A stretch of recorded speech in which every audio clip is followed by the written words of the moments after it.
पंजाबी में देंगे। हाँ हाँ दे दो पंजाबी कोई गल। हालेलुया। तो मेरा नाम पवन है और मैं यूपी से आया हूँ अपने अगुए दे नाल जो भाई रतन है। और सेवक ने बताया कि हम 7 भाई जेल गए हुए थे और जब हम 7 भाई जेल गए हुए थे तो जिस दिन हम लोगों को पकड़ कर ले गया थाने ले गए पुलिस वाले, उसके बाद जब हम लोगों को थाने ले गए तो वहां पर जिस तरीके नाल वो हम लोगों के साथ पेश आए, वैसे मैं सोचता हूं कि जो एक इंसान कत्ल करता है, मर्डर करता है, उसके साथ भी नहीं पेश आते। हालेलुया। क्योंकि हम लोगों के साथ वो लोग इस तरीके का बिहेव इसलिए कर रहे थे क्योंकि हम लोग यीशु मसीह को मानते थे। हालेलुया। तो उन लोगों ने हम लोगों के साथ ऐसा बिहेव किया कि हम लोग ये चोर हैं या डाकू हैं या हमने कत्ल किया। क्योंकि जब हम लोगों को वहाँ चौकी में ले गया तो हम लोगों को जैसे ही उन्होंने कमरे के अंदर किया, मतलब जैसे पहले हमें किया, उसके बाद भाई रतन को किया, भाई यूहन्ना को किया, और भी हमारे साथ 4 भाई थे। जैसे जैसे हम लोगों को अंदर करते गए वैसे वैसे एक एक पुलिस वालों ने हम लोगों को पकड़ा और जैसे ही हम लोग अंदर बढ़े वैसे ही हम लोगों के ऊपर मार चालू हो गई। हालेलुया। जैसे जैसे हम लोग अंदर बढ़ते गए वैसे वैसे हम लोगों को मारते गए वो। और जैसे उस दिन भाई रतन बता रहे थे कि उन्होंने हम लोगों को इतना मारा जब तक कि वो थक नहीं गए थे। हालेलुया। मगर मैं आपको एक बहुत अच्छी बात बता रहा हूं कि वो लोग मारते मारते थक गए पर हम लोगों ने मार खाते खाते नहीं थका। हालेलुया।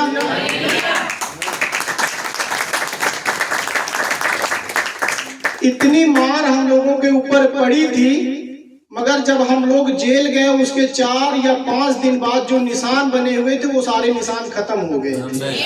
हालेलुया। मैं सोचता हूँ कि अगर कोई दूसरा इंसान हम लोगों की जगह अगर मार खाता तो हो सकता है कि वो 1 महीने 2 महीने तक बिस्तर से नहीं उठता। हालेलुया।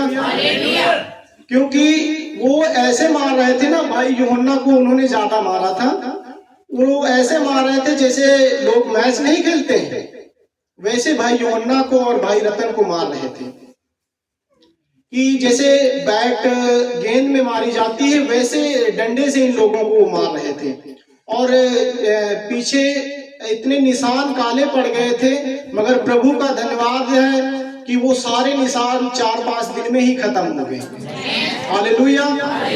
और उसके बाद हम लोगों के ऊपर मार पड़ी। मार पड़ने के बाद हम लोगों को एक रात वहां रखा गया।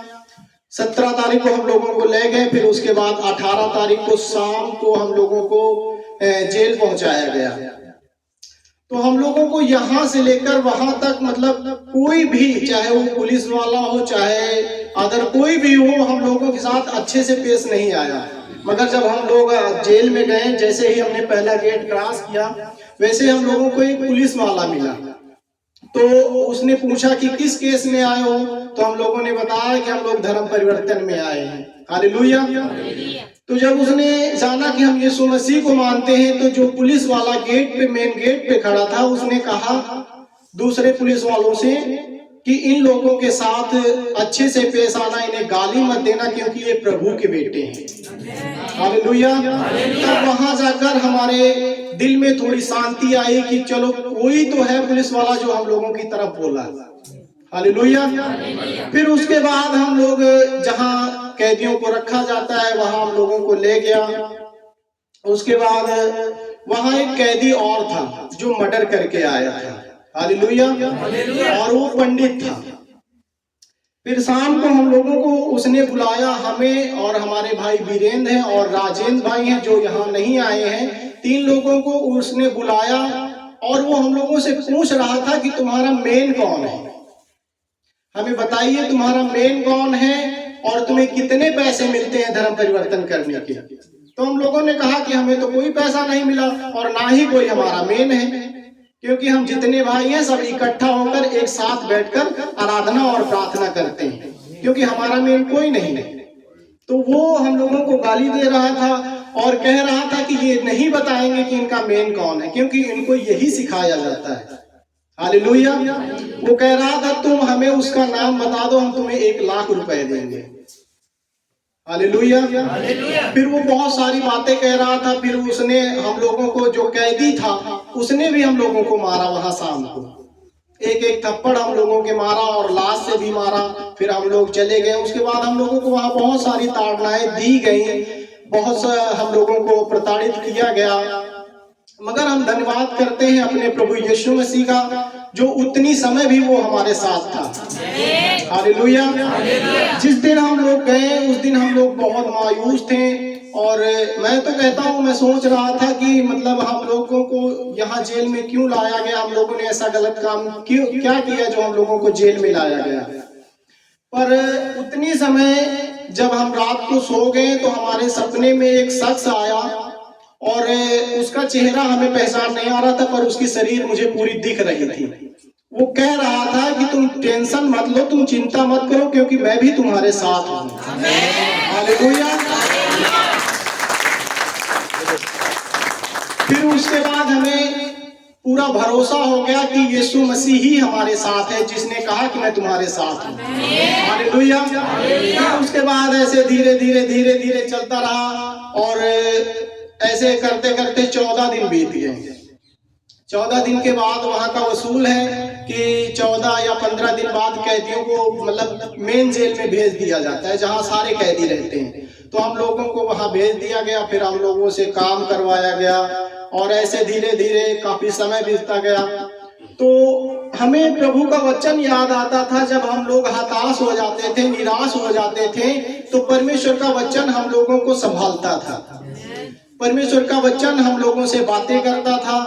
परमेश्वर का वचन हम लोगों को समझाता था कि हमें टेंशन की जरूरत नहीं है, क्योंकि हम चोरी करके नहीं आए हैं, हम कोई गलत काम करके नहीं आए हैं, हम यीशु मसीह के नाम से आए हैं। इसलिए हम लोगों को गर्व भी होता था कि हम लोग मतलब इस लायक तो बने कि हम यीशु मसीह के नाम के खातिर जेल में आए हैं।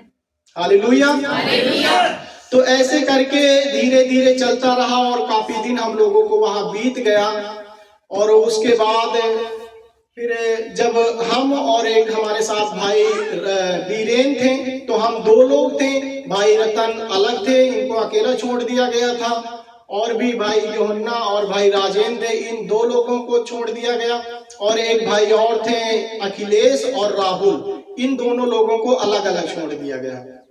तो ये लोग ज्यादा परेशान हो जाते थे, क्योंकि ये अलग रहते थे और हम लोग साथ में रहते थे, इसलिए हमें मतलब ज्यादा परेशानी नहीं होती थी। फिर उसके बाद जैसे हम लोगों को जब टेंशन आती थी तो परमेश्वर का वचन हम लोगों से बातें करता था। एक दिन हमारा वहां काम क्या था, हम खाना बांटने का हमें काम था।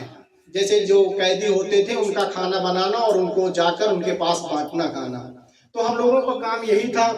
एक दिन हम रास्ते में खाना लेकर जा रहे थे और हम सोच रहे थे कि जैसे वचन में लिखा हुआ है कि जैसे उनकी परीक्षा हुई, अगर वैसे हमारी नहीं हुई तो हम बेविचार की संतान ठहरेंगे। हालेलुया। तो ये जब वचन हमें याद आया तो हम प्रभु का धन्यवाद कर रहे थे कि ठीक ही है जो हमारी परीक्षा ऐसी हो रही है, ताकि हम बेविचार की संतान ना ठहरे। हालेलुया। और ये होना हर एक के जीवन में अवश्य है, क्योंकि यीशु मसीह ने कहा है, इसलिए हर एक के जीवन में ये होना बहुत जरूरी है। हालेलुया। क्योंकि प्रभु यीशु मसीह ने कहा कि जब इन्होंने हरे पेड़ के साथ ऐसा किया तो ये सूखे पेड़ के साथ क्यों कुछ ना करेंगे। हालेलुया। तो यही हमारी गवाही, और गवाही तो बहुत लंबी है, मगर मैं प्रभु का धन्यवाद करता हूं कि प्रभु की ये योजना थी जो वो हम लोगों को जेल में ले गया। और मैं एक बात और बताना चाहता हूं, हमारे जेल जाने से हमारा एक फायदा हुआ है ये कि जो हमारे पिताजी हैं वो शराब पीते थे, तो वो हमसे मिलने नहीं जाते थे वहां पे। वो हमारी माँ से कहा करते थे कि हमारा बेटा मतलब जेल में पड़ा हुआ है और वो बाहर नहीं निकल रहा है। तो हमारी माँ हमारे पिता से कहती थी कि तुम जाते नहीं हो मिलने के लिए और यही मतलब हमें